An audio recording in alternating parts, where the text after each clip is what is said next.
Standard किताबें सबको पता होती है क्या पढ़ना है, बट प्रॉब्लम है कि उसको पढ़ना कैसे है, वो ज़्यादा इम्पोर्टेंट है कि उसको किस तरह से पढ़ा जाए। किताबें तो हमको पता है कि लक्ष्मीकांत पढ़ना है, बट उसको पढ़ना कैसे है वो ज़्यादा इम्पोर्टेंट है। उसके लिए ज़रूरी है कि आप चीज़ों को बहुत ज़्यादा समझ के पढ़ें। देखिए, अगर आप समझ के पढ़ेंगे तो जो भी आपने समझा है वो आपको हर जगह पे काम आएगा, आपका प्रीलिम्स हो, मेंस हो या इंटरव्यू हो। अगर आपने उसको सिर्फ रीडिंग मारा है, उसको सिर्फ for the sake of reading आपने पढ़ लिया है कि 1 घंटे में टारगेट बना के कि 10 पेज पढ़ना है, मुझे 15 पेज पढ़ना है, वो पढ़ लिया है, वो आपका कहीं काम नहीं आएगा। प्रीलिम्स का नेचर भी आजकल ऐसा हो गया है कि एक तो थोड़ा अनप्रिडिक्टेबल तो है ही, दूसरा थोड़ा अंडरस्टैंडिंग बेस्ड क्वेश्चंस भी आते हैं। तो आप समझ के पढ़ेंगे, अंडरस्टैंडिंग के साथ, पूरा एकदम क्लैरिटी के साथ पढ़ें तो वो फ़ायदा देता है। मैंने भी ऐसा ही किया। अब ये मेरा पोस्ट एनालिसिस है, ये मैंने किया, आपके लिए शायद एप्लीकेबल ना हो, आपका बैकग्राउंड कुछ और होगा, मेरा बैकग्राउंड कुछ और है। मेरा इंजीनियरिंग बैकग्राउंड था, सिविल इंजीनियरिंग से। आपका कुछ और होगा, आपकी कुछ और समझ होगी, आप अपने हिसाब से ट्वीक करें उसको, किसी को कॉपी पेस्ट करने की तो बिल्कुल ज़रूरत नहीं है।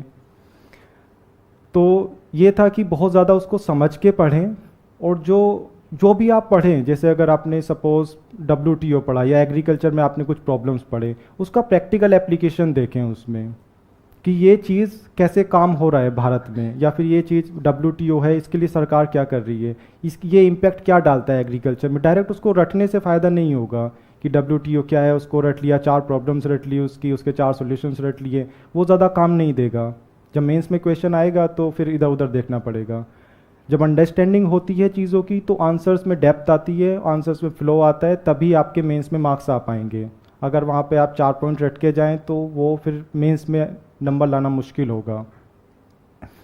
एक तो ये चीज़ है कि पढ़ना बहुत अच्छे से है, मेरे हिसाब से तो ये स्ट्रेटजी हमारा होना चाहिए कि जब तक समझ ना आए एक पेज अगले पेज पे ना जाएं, उसको एकदम क्लैरिटी के साथ पढ़ें। जब चीज़ें क्लियर हो जाएं तभी अगले पेज पे जाएं या अगले पैराग्राफ पे जाएं, उसको बहुत अच्छे से समझें, टाइम दें उसको, तभी पढ़ने का फ़ायदा है।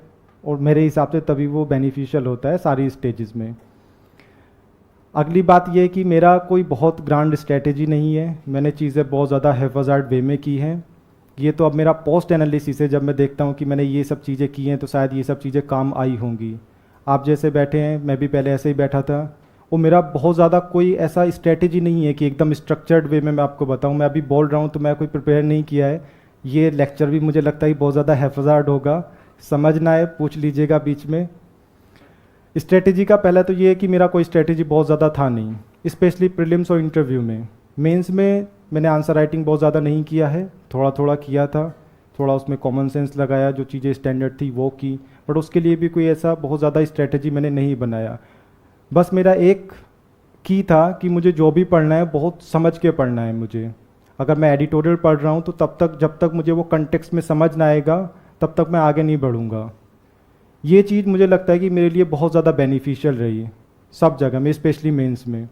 जो भी पढ़ें उसको बहुत ज़्यादा समझ के क्लियरली पढ़ें, उसकी कंसेप्चुअल अंडरस्टैंडिंग बनाएं, उसके प्रैक्टिकल एप्लीकेशंस देखें कि कैसे काम होता है, कैसे काम चलता है।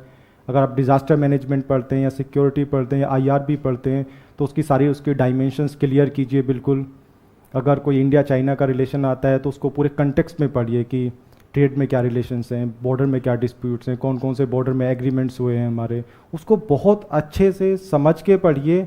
ये मेरा सबसे बड़ा फोकस है, मेरी पूरी इसको स्ट्रेटेजी बोलिए कुछ भी बोलिए, मैंने बहुत समझ के पढ़ा है। अभी रैंक आ गया है तो ऐसा लगता है कि शायद जो हमने किया है वो शायद सही था, बट बहुत सारे लोग अलग अलग तरीके से करते हैं, तो आप अपने तरीके से कीजिए। एक तो ये चीज़ है।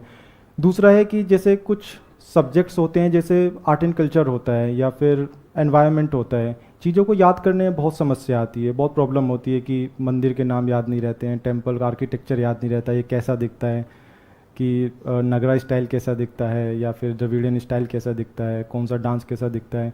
उसके लिए मैं बहुत ज़्यादा गूगल करता था, जो भी चीज़ मुझे समझ नहीं आती थी मैं तुरंत गूगल करता था, उसके इमेजेस देखता था। एनवायरनमेंट की कोई स्पीसीज़ है कि उसका अलग सा थोड़ा नाम है तो उसको गूगल कर लिया, उसकी इमेजेस देख ली, जैसे पेंगोलिन होता है उसका फ़ोटो देख लिया, भाई दिखता कैसा है, ऐसा दिखता है, तो वो लंबे समय तक याद रहता है। कोई स्पीसीज़ है, कोई नेशनल पार्क है, कुछ भी, आप उसके बारे में थोड़ा गूगल करके पढ़िए, थोड़ा विकीपीडिया पेज पढ़िए। चीज़ें जब आप ज़्यादा पढ़ेंगे, थोड़ा कंटेक्स्ट में पढ़ेंगे तो ज़्यादा समय तक याद रहती है चीज़ें।